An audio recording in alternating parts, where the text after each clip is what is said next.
Parents love their children through thick and thin. But it's a feeling that isn't always reciprocated. These are the children who killed their parents through shocking acts of selfishness and betrayal.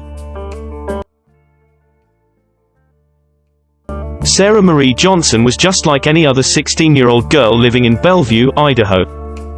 The high school student adored her dad Alan, but would often fight with her mum Diane. Despite this, both her parents always wanted what was best for their little girl. When Sarah started dating Bruno Santos, a rift grew between her and her parents. Bruno had a history of drugs and violence. And when they became aware of this, Diane and Alan told her to break off the relationship. But she disobeyed and instead spent the night at Bruno's. When Alan discovered this, he turned up at the front door and demanded that Bruno stay away from Sarah or he'd contact the police about his shady past. He then took his daughter home and grounded her. But Sarah was fed up with her parents' interference. So at 6 a.m. the next day, she opened her dad's gun case and pulled out a rifle. Then she crept into her parents' room while her mum was asleep and dad was showering. First, she aimed the rifle at her mother's head and pulled the trigger. The shot alerted Alan and he rushed out of the bathroom in a bathrobe.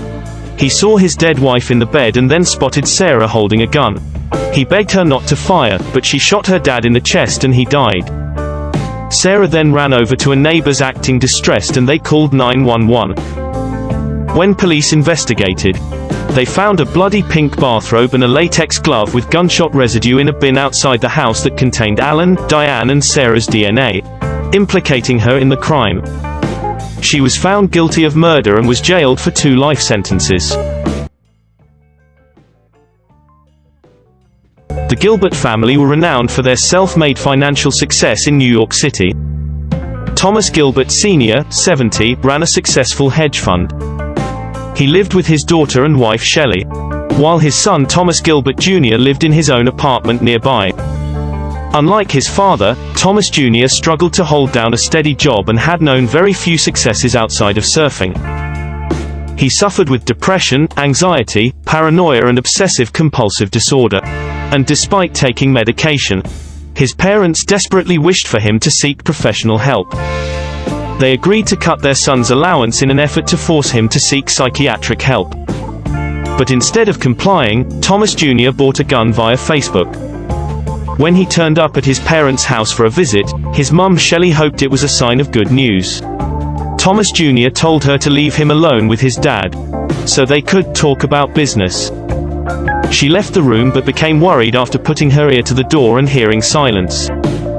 She found her husband on his back, his hand covering a gun on his chest, placed there in a clumsy attempt at a staged suicide. Thomas Jr. was found guilty of second-degree murder and 2 counts of criminal possession of a weapon.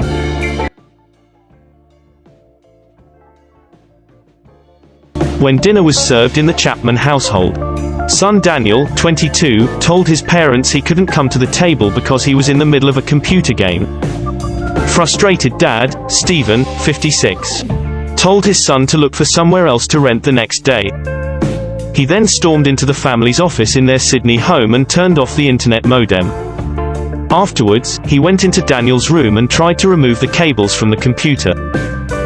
But Daniel, who collected medieval weapons as a hobby, picked up a hunting knife from under his bed and stabbed his dad in the back. After removing the 14-centimeters blade, he went to see his mum, Elaine. "I stabbed him," he told her coldly. Elaine tried to call an ambulance but accidentally dialed 999, the British emergency number, where she is originally from. 10 minutes later, a neighbor reported the stabbing. 3 ambulances arrived, but Stephen died from blood loss. Daniel Chapman pleaded guilty to manslaughter and was jailed for at least 3 years, noting his autism spectrum disorder and his momentary lapse in being unable to control himself.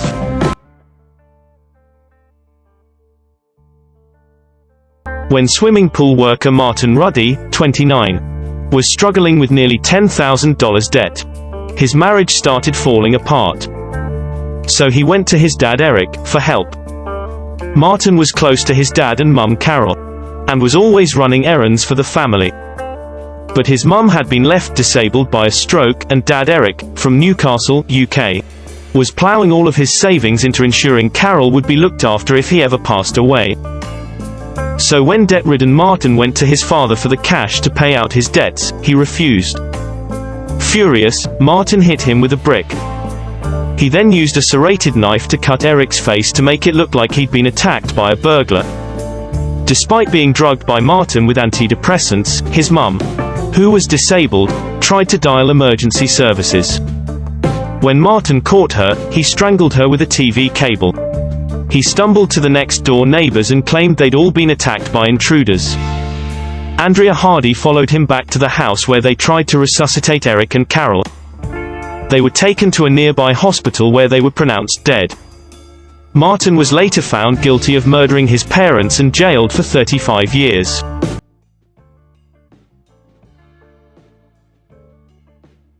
For an entire week, teenager Tyler Hadley had been telling friends he was throwing a party at his parents' house while they were out of town for the weekend. Many of his mates didn't believe him since his dad, Blake, and mum, Mary Jo, had been increasingly strict with him for the past few months.